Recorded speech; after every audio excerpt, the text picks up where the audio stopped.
I believe in the 80 percenters. I think the 80 percenters can do unbelievable things if they have the right leadership.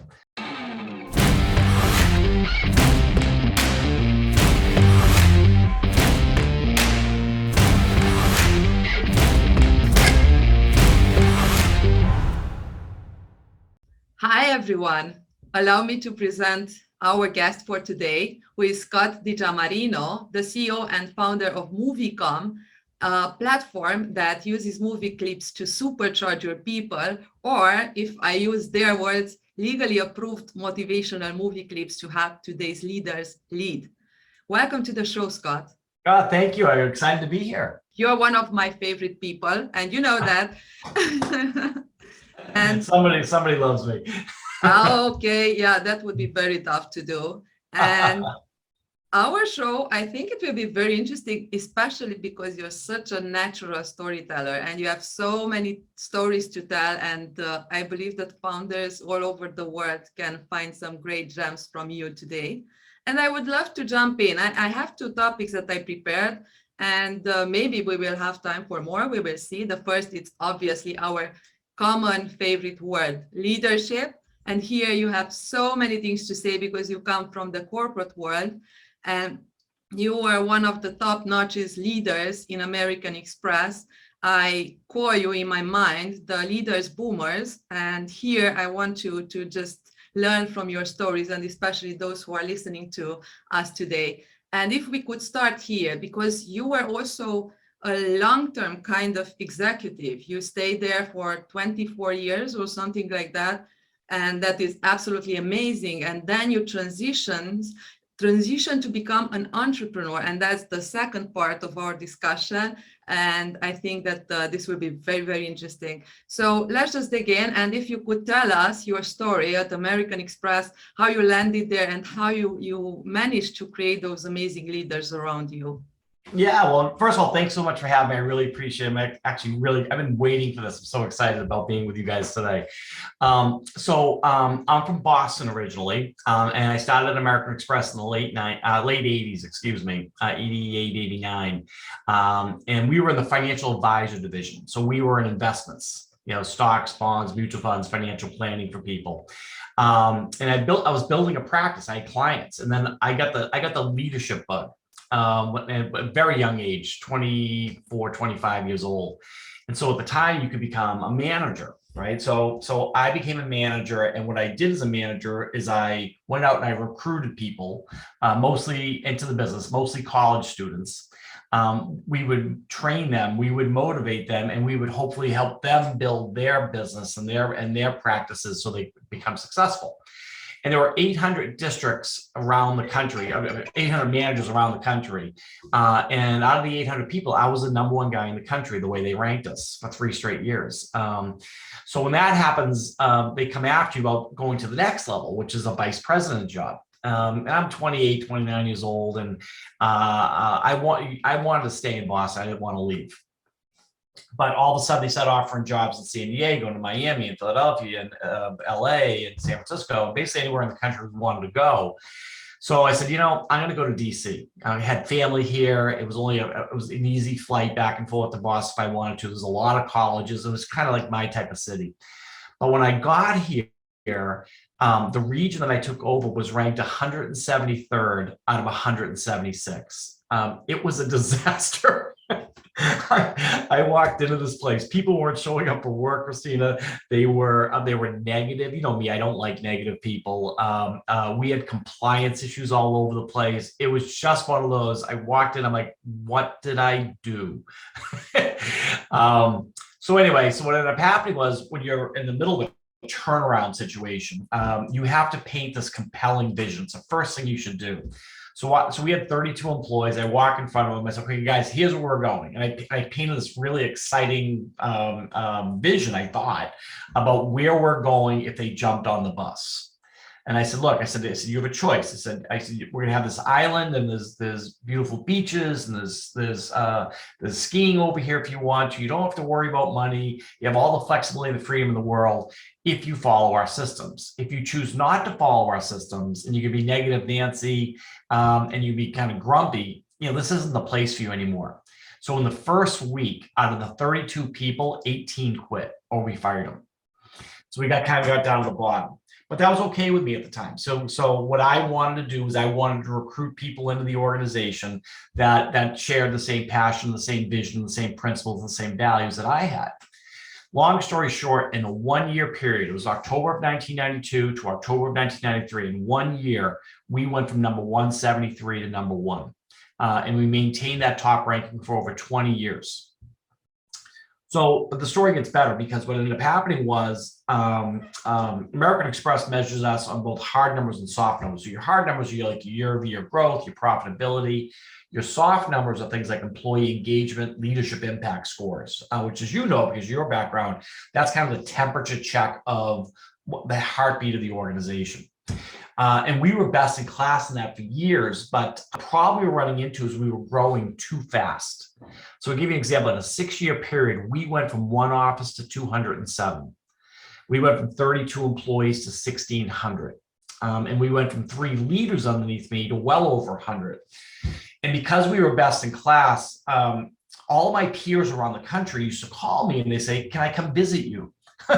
And so, because they wanted to see what we were doing, they wanted to steal best practices. So they'd come with their teams, they'd spend a couple of weeks with us, and then they go back to their respective cities, and then magically they would always have a job opening for a vice president job when they went back, and magically they would always steal my top talent. So it's funny, in a 5-year period, we promoted out over 150 leaders that worked for me to other parts of the country. And at American Express, you were recognized for that. So because we became a leadership development machine. We were great at identifying people that talent, putting them into a leadership system, and getting them ready to take over offices for us. But at some point in time, you hit blood. What I mean by that is I couldn't produce them fast enough to replace the ones that were going. And the number one, and I could train them up, but the challenge I was running into was they were getting younger and younger and younger. So they didn't have the life lessons per se in order to take that responsibility. And I didn't want to take somebody in from the outside because they weren't born through my systems. So that was challenge 1. Challenge 2 was that we hired directly out of college, as I mentioned earlier. What I didn't know then, but I know now, it was the beginning of the millennial generation. Okay, and this generation, along with the Gen Zers, I think long term will be remembered as the 2 greatest generations ever, for a variety of reasons. A whole other topic which we can get into at another time. But all of a sudden we're teaching these training classes and people stopped laughing at my jokes. They stopped listening to my stories. They started checking out.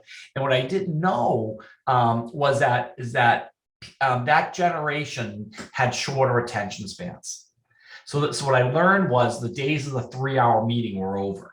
And the days of me just taking a whiteboard or a PowerPoint presentation that was always boring, right, had to change. Because if I didn't change the way we led people, trained people, motivated people, communicated with people, what happened is they would check out, they would disengage, and they would ultimately quit.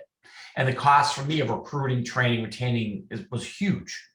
So, and then the third challenge we're running into was as my region, my scope grew, up and down the East Coast of the United States, they wanted me to travel. So, and I would go in and I would fly to Connecticut and I would give a speech and I would shake hands and I would kiss babies and but I didn't feel as though I was making an impact. And it was affecting my personal life, which was being a dad, and a husband. And so I used to coach my girls' soccer team and their basketball team, and I didn't want to give that up. So bottom line, the challenge we ran into American Express was that I was trying to lead an organization, grow an organization to record heights with a junior leadership team. And we're going to have to pivot the way we've done things in the past to basically be able to talk and engage with the younger generation, all while me having a life. So that's kind of the issues that we had at Amex. I would like to add here something very interesting, because as far as I see, there is a lot of drive and ambition in you at a very early age. You just like, you're a fish in corporate. You're ambitious and okay, I'm here, I want to do the best I can. But your focus was always people. And especially you do have this warm heart for the young generation, and you do have a lot of projects in this regard. So you did have this challenge as well, and also to notice. So you have the curiosity to discover people and how you can enable them to do their best. It was something innate in you, or how did you, because you are also a learner. And so when did you discover that, hey, I'm very good with leadership, and it's something that I can just grow and grow and grow? It goes back to high school, actually, to be honest with you. Actually, when I was a kid, I mean, we used to organize games in the backyard. I'm the guy who always used to get people together. I was captain of my football team way back when, and we had a great run there. And I just love to motivate people. I've inspired people. And because your point earlier is I believe in people's potential. And the core of me is I think everybody in the world can be great. Personally, professionally, whatever they want to do, they can be great. But I learned that it takes great leadership in order to help people tap into that potential. So think about going to school, whether it's when you were younger or college, university, whatever it may be. We've all had great professors. We've all had terrible professors. Right. And it's not the fact that they don't care per se. It's the fact that maybe it's their charisma, maybe it's their personality that may not have worked. So I've learned that if you have passion and you genuinely care about people and you genuinely believe in people, great things can happen. And I've seen that my entire life, whether it's growing up or whether it's in the corporate space or now the entrepreneurial space. And so that's the essence of me. That's the core of me. I've seen, what a bell curve is in life, where you get, 10% of people that are great no matter what they do, and you get 10% of people that kind of struggle, may not be in the right place, and you get everybody else in the middle, the 80%. I believe, I believe in the 80 percenters. I think the 80 percenters can do unbelievable things if they have the right leadership. Just tell a little bit, because I wrote about this topic. I have articles on this, but many founders, maybe they don't know. And it's so good to just have these percentages. It's so amazing to just know that, because once you build the organization and you do know that, hey, more than 10% most likely won't be better than they are already, and the other 10% as well. But the 80%, those are who are convertible in the direction of the leader or the teacher who inspires you, right? The same way that the teacher inspired you. By the way, do you have a teacher in mind when you said that you were in high school and you saw the impact the teacher can have over a... I not necessarily a teacher per se for me, but I'll tell you about a coach that I had. So in high school? High school. So I played both baseball and football. And let me take a baseball analogy. So in baseball, one spring we played 18 games, and we had a coach that was always negative. He would yell at you. What's your problem? Come on, get your tail going. How did you make that error? Just like negative. So I had the worst season of my life. I made all these errors. I didn't hit well. I was just, all this bad stuff happened to me, and I wanted to quit the sport. Right after playing since I was 5 years old. A month later, after that season ended, we played what they call summer league baseball. Okay. And I had a coach that was positive, that was upbeat, that was, don't worry about it. We got your back. That's, cheering you on the whole time. We played 3 times as many games. I didn't make one error all season. I quadrupled my batting average, which is a good thing for those people that follow baseball. And I was back to being happy. And what I learned from me personally, I like being around positive people. The negative people bum me out. And I just don't. I don't want to. I learned that I don't want to surround myself with those types of people anymore in my life. And I stayed true to that until today. So go back to the 80%ers real quick. There was a guy I know who worked for me when I first moved in. He was ready to quit, right? 24, 25 years old. He was so bummed out. He's like, look, I can't make it. I'm not making the money. I'm not happy. I'm not going to ever be successful. And when we surrounded him with support, emotionally, systems, etc. Right now, I think he's making almost $3 million a year in the same industry. 20 years later. I mean, and that kind of goes into the movie clip idea that we'll talk about. Okay, it's because part of the strategy we did was we started communicating with people via short video before short video was short video.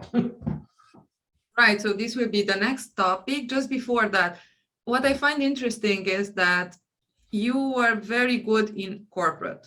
You were an executive, so politics and handling all of those things that are not exactly human-centered were also a forte of yours, but you always had this people-centric approach. How did you manage to combine the two? Why I'm asking, because especially for a founder and who needs to deal with so many angles, and the founders as well, they have a board now, they need to talk with everyone to be as happy as they get and to let them lead their way to their vision. So it's very important to know how to combine or to personalize your communication. How did you do it? Because it was very good in your case. You were natural at this. Well, here's what's cool about American Express. I think it's one of the best companies in the world, quite frankly. They were very much about leadership and leadership development. So I learned so much from the people that I've reported to back in the day. I don't know if that many companies are like this, that are focused on leadership. Matter of fact, I've heard stories about one of the first things companies cut is leadership. Okay, which I think is a humongous mistake, right? So that's kind of one was I grew up in the environment that thought that leadership mattered. Okay, and they wanted to give us everything they possibly could so we could be the best. Number two was my boss's boss when I was young used to have this thing called Witty Whiffy, WDY WFY, and that stands for what do you want for yourself?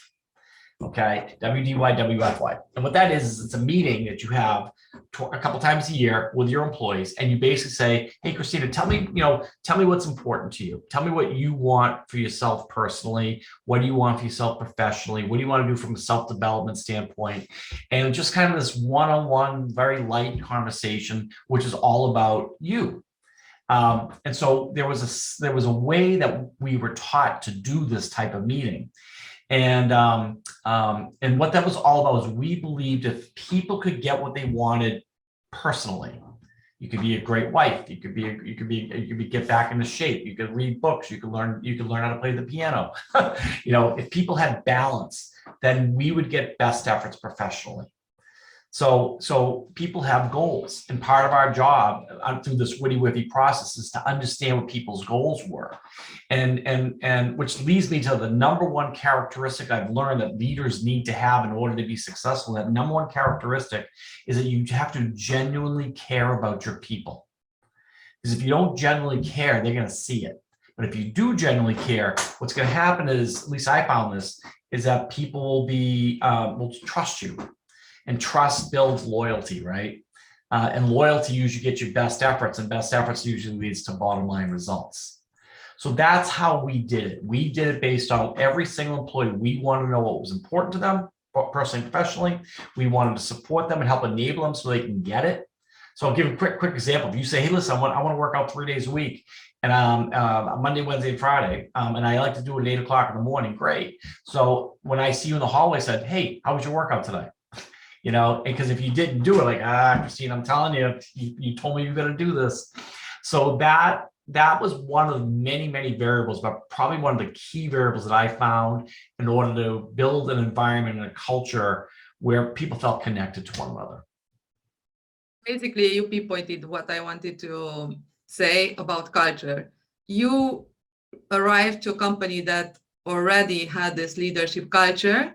And do you have maybe sometimes some thoughts about, okay, in another corporation where leadership, it's not a big thing, maybe I wouldn't be where I am today? Well, I would say that I very much valued it. I was a student of it. And American Express clearly gave me the runway to do what my passion was, leadership. But other organizations, to your point, don't do that. and and I talk to people, and it's at other organizations. I'm talking Fortune 50 companies, Fortune 100 companies. And you could see it in the results. They get people quitting, they get retention issues. They've got bad employee engagement surveys, which, as you know, are running what, 31% engagement. And at the millennial level, that number's like 17% engagement, right? And then what's funny about folks is that they're not willing to change. Their attitude is, well, we've always done it this way. It should always be this way. And they're not realizing that the employee base today, I don't know if you know, but in the next couple of years, 75% of the global workforce will be the millennials and the Zers. And that generation, those generations think differently, act differently, expect different things. And if leadership doesn't adapt to them, what's going to happen is, as I mentioned earlier, they're done. They're out of there because they won't have the loyalty. And you're going to, and I had one guy the other day who said, listen, I just lost 30% of my workforce. I said, and as we started digging in, it came back to, they spent zero time in terms of connecting with individuals. They thought they were a number. Yeah. Dinosaurs. That's why they are not in top 100 anymore, and that's why the list and the lifespan of that list goes down and down for companies. Yeah. Yep. Okay, so let's dig into your movie clips, because that was a huge discovery, and I'm curious to know exactly when you started to apply, because you had your tests inside the company. What can I do for my leadership team, for my future leaders to become motivated and happy at work and give their best? So it was interesting. So I think you felt my pain of our growth pains over that 6-year period when I give you all the numbers, right? And losing all the people, et cetera. So I had to figure out a way to connect with people in a way I've never connected before. Okay, because our leading indicators, that employee engagement scores, the leadership impact scores, were shaking a little bit. And I saw it like, oh gosh, if we don't do something, we're in trouble, something creative. But I found myself constantly repeating myself. So I go in and say the same thing over and over and over again. And I could just start sensing that it wasn't getting across to people. So I was always looking for different ways to get the same message across, but it didn't come out of my mouth. So I love movies. I'm the type of guy, when I watch a movie, I remember the lines, I remember the scenes, and I get goosebumps, quite frankly, and I remember I was in a movie theater one time, which, by the way, I don't think too many people go to movie theaters anymore, at least in the United States with COVID and all. But there was a movie called Braveheart. Did you ever see Braveheart? William Wallace, Mel Gibson, etc. There was this one scene, his face was painted white and blue. And he's on his horse, he's trying to rally the troops to go to war. And it was just this motivating moment. And I'm sitting there saying, oh my God, I wish all 1,600 of my employees are in this room. Because I would stop the movie and I would say, guys, what did you just see? How does this relate to what we do? How much passion do you have? So I started asking these questions, right? So my wife said, well, why don't you just use your love for movies as a way of getting your message across to people? I'm like, oh, that's a great idea. How do I do that? So what I did was I created a list of key messages, or I call them themes, that I wanted to get across to my folks. It was usually my principles and my values, right? Soft skills, life lessons, perseverance, courage, teamwork, hope, ethics, hustle 101, leadership, motivation. I had 300 of them. Every week, I decided on a Monday morning, I decided to send out an email to everybody saying, this week's about a certain theme. So this week is about courage. And I would type up why courage was important, a couple of sentences. And I would say, it kind of reminds me of the movie, pick a movie, Pitch Perfect. And I'd say, for those of you who've never seen it before, it's about X, Y, and Z. And as you're watching this scene, I'd love for you to share back with me the most courageous decision of your life. And we would email this out every week for 20 years, right? And what was funny is we would get back like 300 stories a week from people that had nothing to do with business. They'd say, when I was 9 years old, let me tell you what happened to me. And people were pouring their hearts out.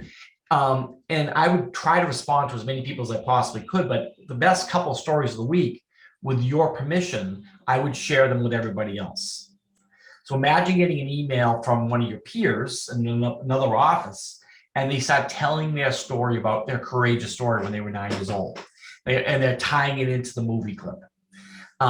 So you can imagine the culture, the environment that was built, that was supported by this storytelling, right, became part of our DNA.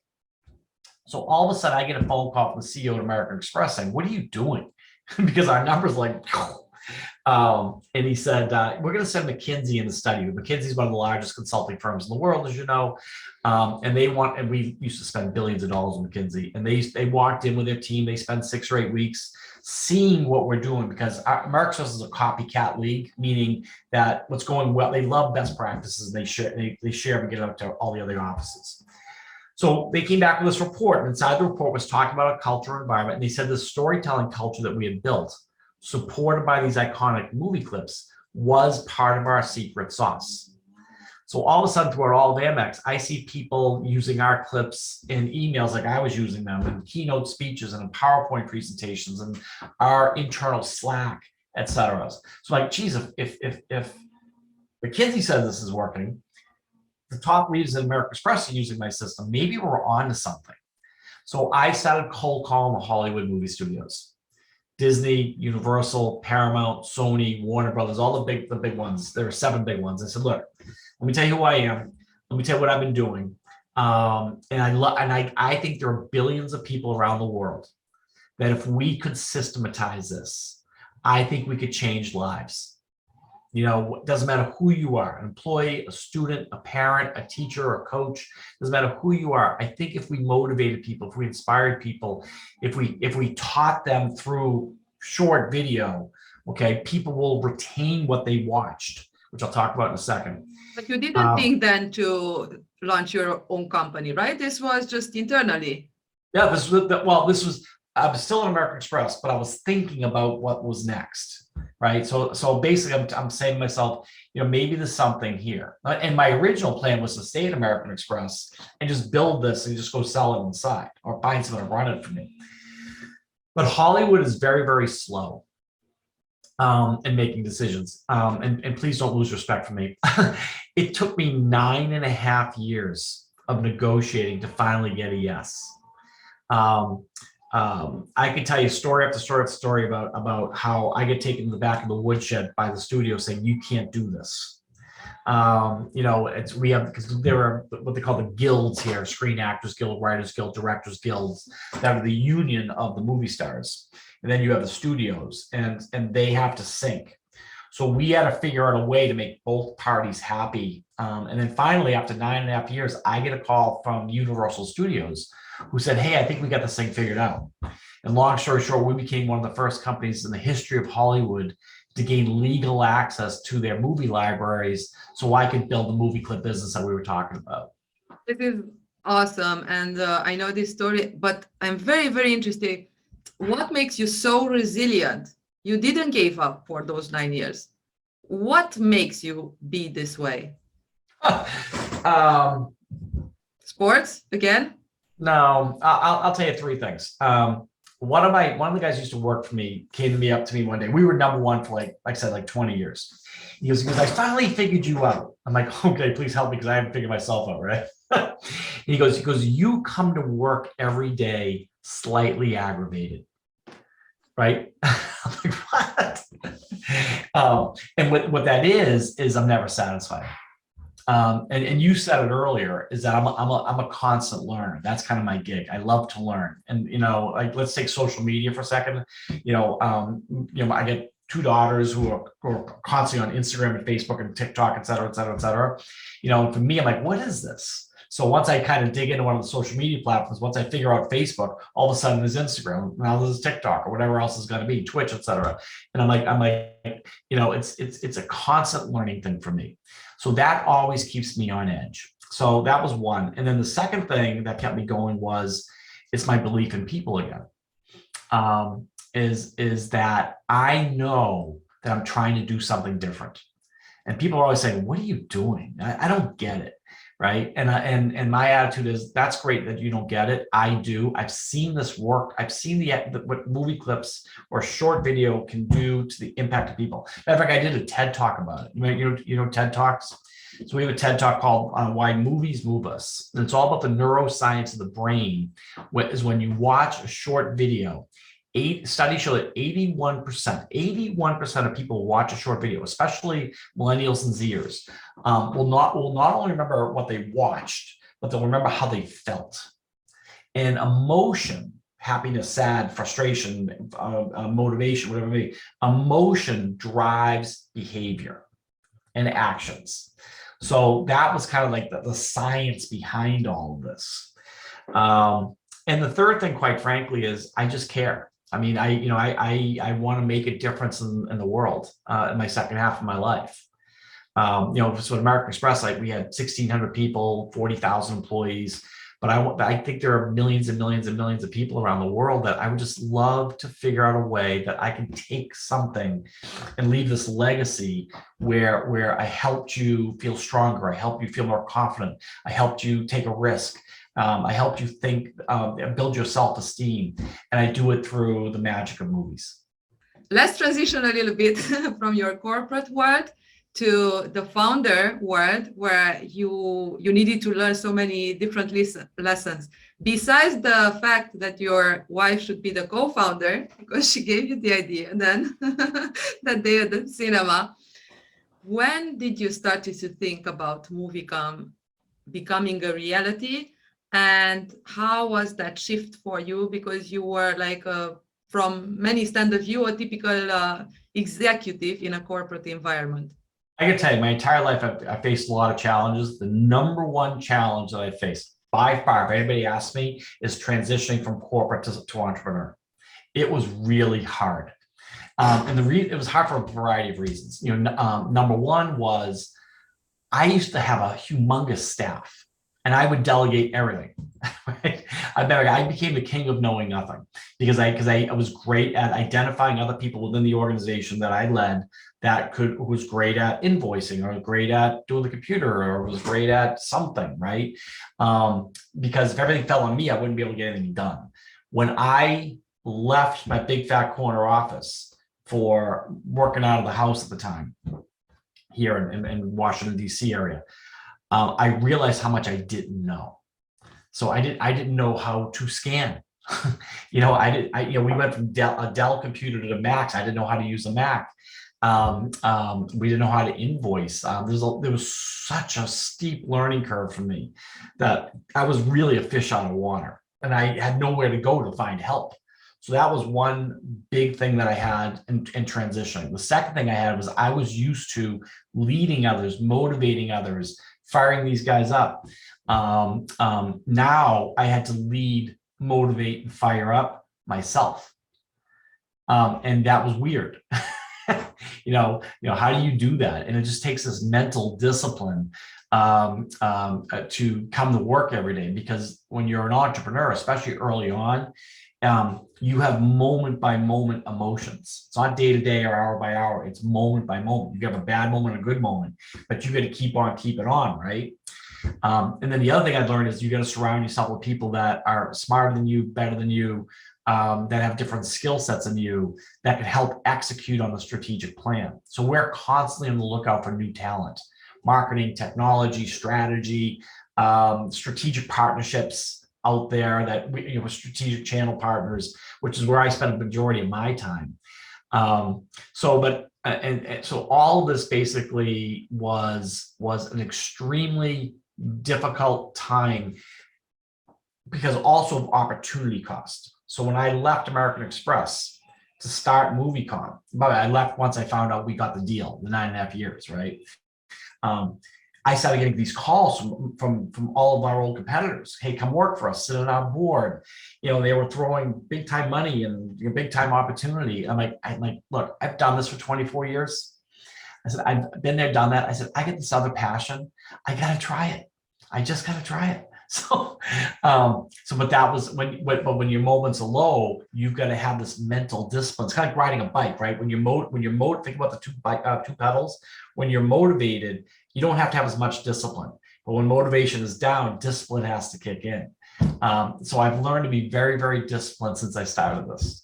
This is an important topic because, especially now that entrepreneurship is cool and founding a company, not now, but during the last 10 years, maybe, many people are leaving, right, corporate to become entrepreneurs and found their first company. So, and many give up too early. So I believe that your resilience and discipline is one of the lessons. For example, share us a little bit more from your wisdom, how long it took for you to truly embrace, okay, this is completely different. Now I need to motivate myself. Now I don't have the team to do everything and I can just delegate the tasks.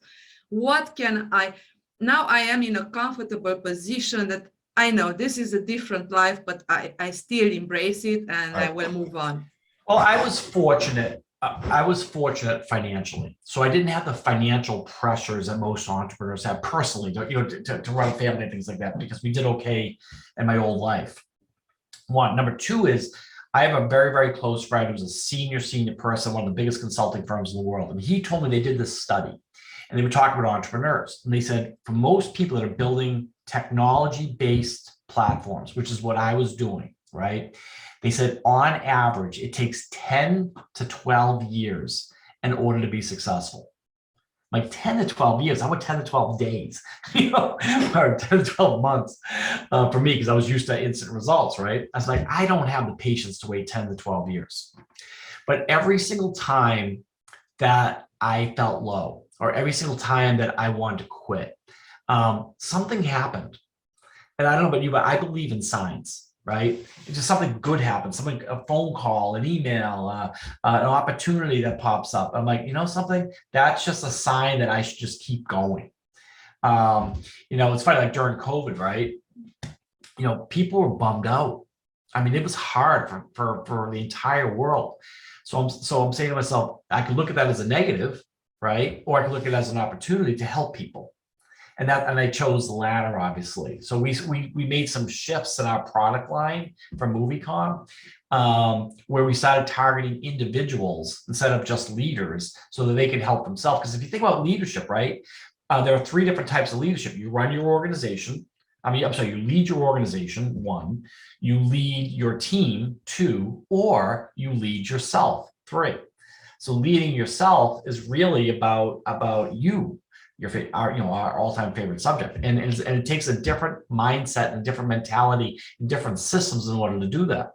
So by me having this library of 7,000 movie clips that we have developed that run from 1 second to 3 minutes, they're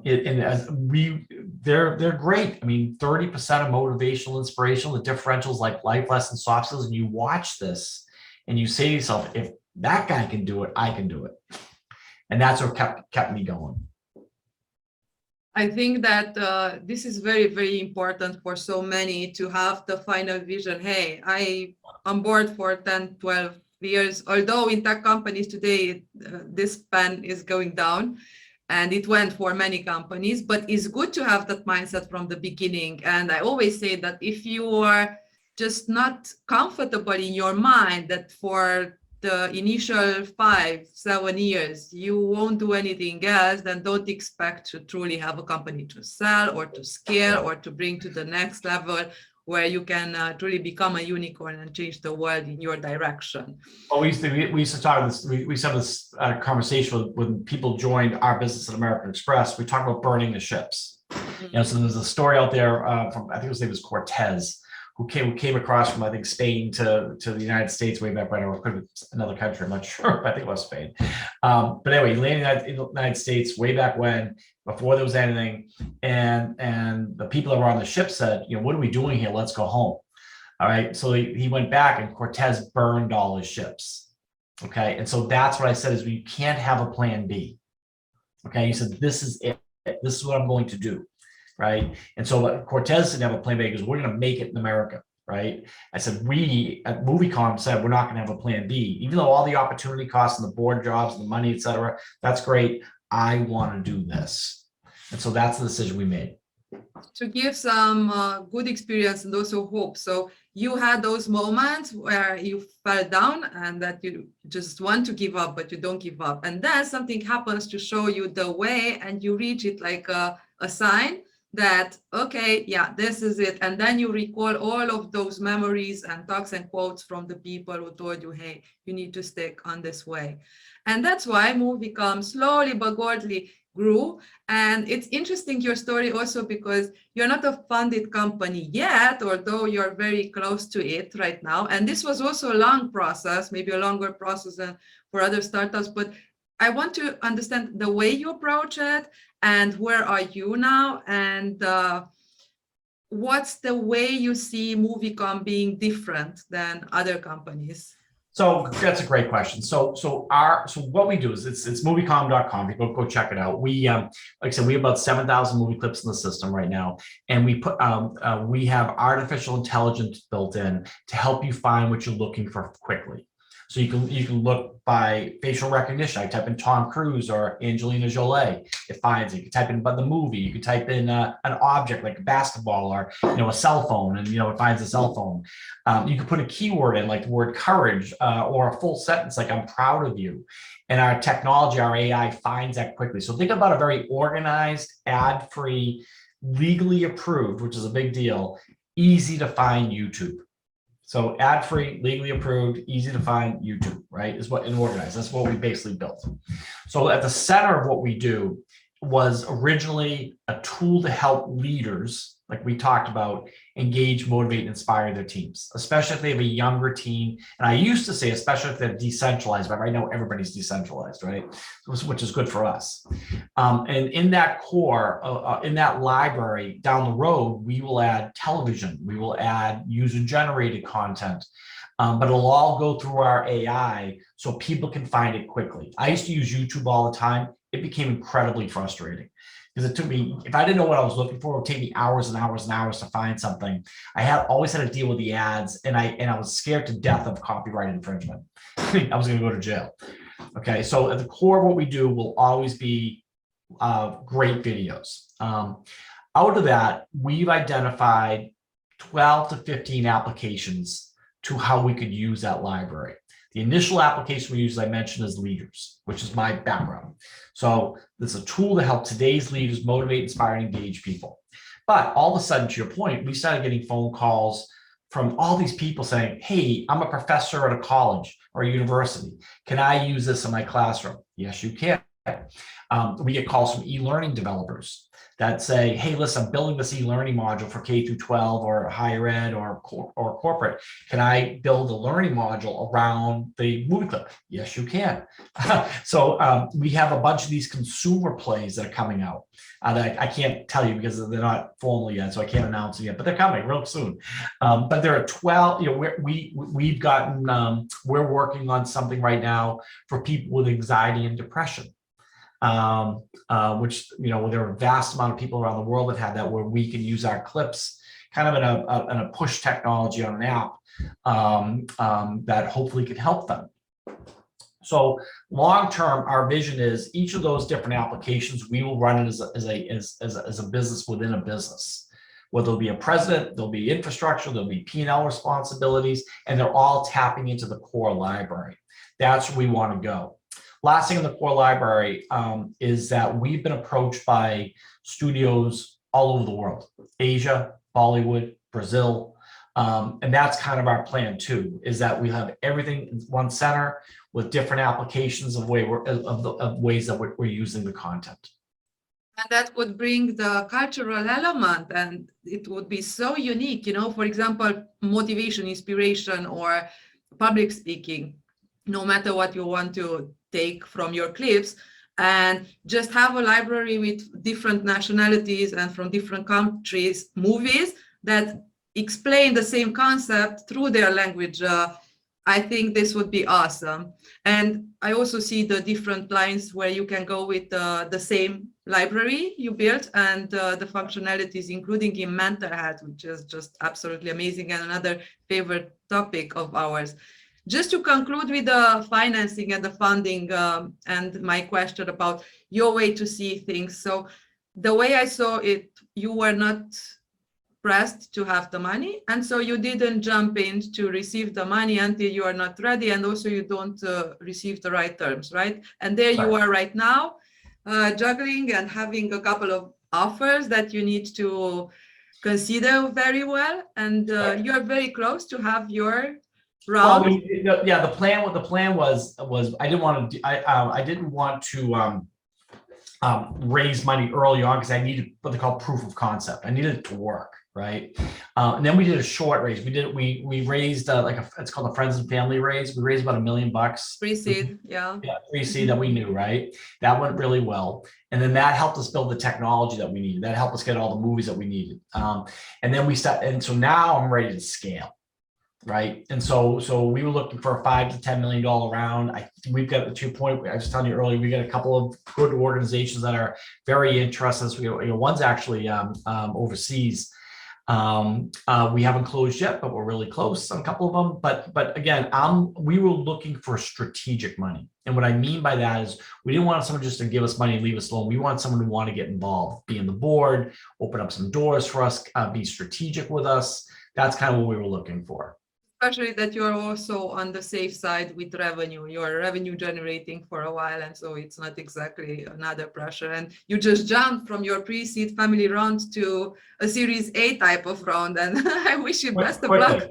But I'll share with you, it always takes longer than you think, right? And it's always more expensive than you think. Yeah. But again, we've said no to a number of deals already, just because it didn't feel right. So we're fortunate where we don't have to push per se financially, but in order to scale this puppy to get it to where it really needs to be, yeah, we need the next round of funding. Our time is up, Scott. I cannot believe this because I had at least 10 questions around what you said, and I wanted to just stop, but I said, hey, let's just move on. We definitely need a second, third episode on this. We can do a reality-based TV show. Yes, we discussed this 1 year back, I suppose, or something. Yeah, it would be good. Let's think about it. So it was awesome. A second edition needs to move on because I still have some interesting questions where I am very certain that you can bring a lot of value to other founders. For today, I thank you a lot for this discussion. It just flew very quickly, and I wish you best of luck with your current deals on the table. Yeah. Thank you. It's good to see you. Thank you so much. Thank you.